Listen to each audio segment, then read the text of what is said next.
এই যে গাইবি সিল্লা অলিদের গাইবি ভাবে এবাদত খানা, সেই মানুষ হতে হবে, তার আধ্যাত্মিক পাওয়ার থাকতে হবে, তাসাউফের কিছু জানতে হবে। তুমি জিতা থাকতে ও হই বড় একটু খবর সবর লইলায়, এই হইল কথা। সুফি সাধক যারা ছিল, আপনি যদি গুরুত্বভাবে নেন কথাগুলি, সুফি সাধক যারা ছিল তারা গুড়চিল্লা বলা হয়। আমরা মুসলমানি ধর্মীয়ভাবে গুড়চিল্লা বলা হয় সাধারণ মানুষ যারা গুড়চিল্লা দেয়। আর তারা তো ছিল সুফি সাধক। তৎকালীন মুসলিমের জুরও ছিল কম, যে যুগে তারা ছিল। তাদের আন্ডারগ্রাউন্ডেও এবাদতেও ব্যবহার করছে, আবার কিছু কিছু সময় গেছে প্রাণেরও তো একটা আছে না, যে অচিন জায়গায় গেলাম, অচিনা পথে ছিলাম। এটা তো পথই ছিল না, রাস্তাই ছিল না, গাঢ় ছিল না, জঙ্গল ছিল। এই জঙ্গলের ভিতরে যে অলি আল্লাহ আইসা তাদেরকে আবাদত করছে। এখানে একটা আন্ডারগ্রাউন্ড, ওইখানে একটা আন্ডারগ্রাউন্ড, আরও আছে ওইদিকে, আরও আছে ওইদিকে। এটা দিনও আইলে বহু জায়গা ঘুরে ঘুরে দেখাই দিব। এইগুলা এইটা গাইবি।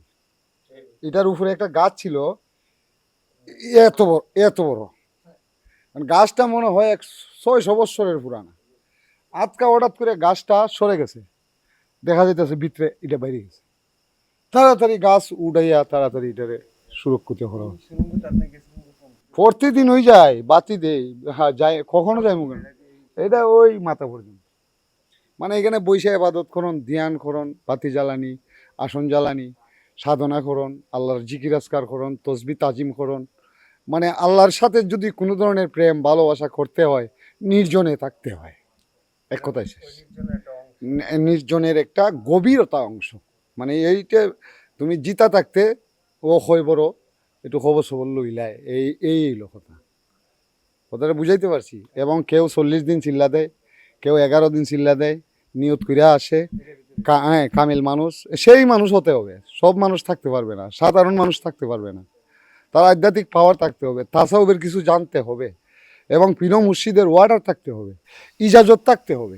সবাই কিন্তু আবার পারবে না। জানি না আমার ভাষাগুলো আপনারা কতটুকু সন্তুষ্ট হইতেছে জানি না, কিন্তু আধ্যাত্মিক কিছু পাওয়ার থাকতে হবে এগুলাতে যদি এবাদত করতে চায়, এবং খাঁটি ফিরের ইজাজত লাগবে।